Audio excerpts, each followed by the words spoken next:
حج کے 5 دن ہیں. آپ پہلے تھوڑی دیر کے لیے جو نا یہ جو حاجیوں پر میں نے دیکھا ہے, مینا کے دن جب قریب آنے والے ہوتے ہیں نا تو حاجی گھبرائے مل رہے ہوتے ہیں, کیا ہوگا, خیمے میں کیسے رہیں گے, رش بہت ہوگا, احرام کتنے دن پہننا پڑے گا. حج کے دن قریب آئیں تو ٹینشن میں نہیں, خوشی میں اضافہ ہونا چاہیے. سب سے پہلی بات, بہت بڑا ٹینشن ریلیز آپ کا یہ کر دیتا ہوں کہ احرام آپ نے 5 دن نہیں, صرف 2.25 دن باندھنا ہے. صرف 2.25 دن کا احرام ہے. 1.5 دن تو پہلی عمرے میں باندھ لیا تھا آپ نے, پھر کائی کی ٹینشن ہے. پہلی میں نے کہہ دیا احرام فرینڈلی ہو جاؤ, اور حج میں میکسیمم 2.5 دن کا احرام ہے, کوئی 5 دن کا احرام نہیں ہے. ٹھیک ہے, تو آدھا ٹینشن تو ویسے ریلیز ہو گیا ہوگا. اب آ جاؤ حج کے 5 دن کیا کیا ہیں. 8 ذوالحجہ, 9 ذوالحجہ, 10 ذوالحجہ, 11 اور 12. ٹھیک ہے, یہ 5 دن حج کے جو اہم مناسک ہیں وہ اس کے اندر ہیں. 8 کو ہم نے کہاں جانا ہے, انشاءاللہ مینا جانا ہے. کہاں جائیں گے؟ ظہر کی نماز سے پہلے مینا پہنچ جائیں, اور 5 نمازیں مینا میں پڑھنی ہیں. ظہر, عصر, مغرب, عشاء اور فجر. فجر پڑھیں گے وہ کون سا دن ہو جائے گا؟ ویری گڈ, کون سا دن ہو جائے گا؟ 9 کا دن. 8 کی ظہر سے لے کر 9 کی فجر تک ہم نے مینا میں رہنا ہے. 5 نمازیں پڑھنا مینا میں سنت ہے. اب 9 کی فجر کے بعد یاد رکھیے گا, حج کا crucial day, most important day of Hajj, جس کو وقوف عرفہ اور جس کو یہ کہیں کہ وہ رکن اعظم ہے حج کا, اس کے بغیر حج ہی نہیں ہو سکتا, اور وہ ہے عرفات کا دن. اور اب یہ دن آ گیا ہے 9 ذوالحجہ, یہ یوم عرفہ کہلاتا ہے.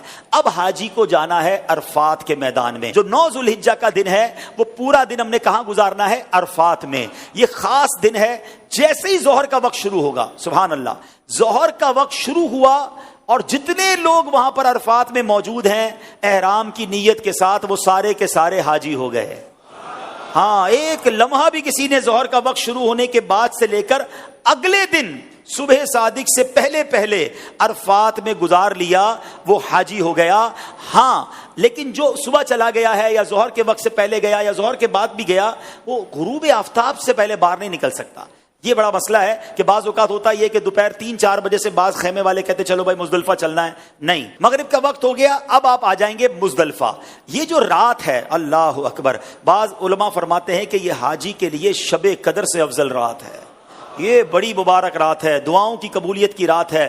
پتھریلی زمین پر وہ مزہ آتا ہے جو 5 اسٹار ہوٹل کے بیڈ میں مزہ نہیں آتا. اللہ کی رضا کے لیے لوگ زمین پر پڑے ہوئے ہوتے ہیں. تو بہرحال یہ رات وہاں گزاریں گے. اب آ گیا 10 کی صبح. پاکستان میں 10 تاریخ کو ہم کیا کرتے ہیں؟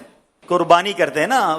حج کا دن ہوتا ہے, عید کا دن ہوتا ہے نا. ہاں جی, بڑی زبردست عید مناتا ہے. 10 تاریخ کو پہلا کام ہم نے کرنا ہے کہ ہم نے رمی کرنی ہے. ہم نے شیطان کو کنکریاں مارنی ہیں, اس کے بعد قربانی کرنی ہے, اس کے بعد حلق کرنا ہے. یہ 3 کاموں کی ترتیب یاد رکھیے گا. پہلے کیا کرنی ہے؟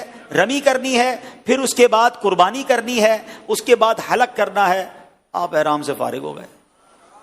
ہاں, احرام تو پورا ہو گیا. ابھی تو 10 تاریخ کی صبح ہی ہوئی ہے, دوپہر ہو جائے گی زیادہ سے زیادہ. 2.5 دن میں آپ احرام سے فارغ. صرف ایک پابندی باقی ہے جو مرد و عورت کے معاملات ہیں, باقی یو آر فری ناؤ. اب اس کے بعد طواف الزیارہ کر لیں تو وہ پابندی بھی ختم ہو جائے گی. اس کے بعد یعنی یہ 10 کا دن جو ہے, آپ چونکہ تھوڑا بیزی ہوں گے, پہلے آپ رمی کریں گے, پھر قربانی کریں گے, پھر آپ حلق کریں گے, غسل وغیرہ کر کے لباس پہنیں گے. اگر شام کو طواف الزیارہ کرنا ہے تو کر لیں گے, ورنہ اگلے دن کر لیں گے.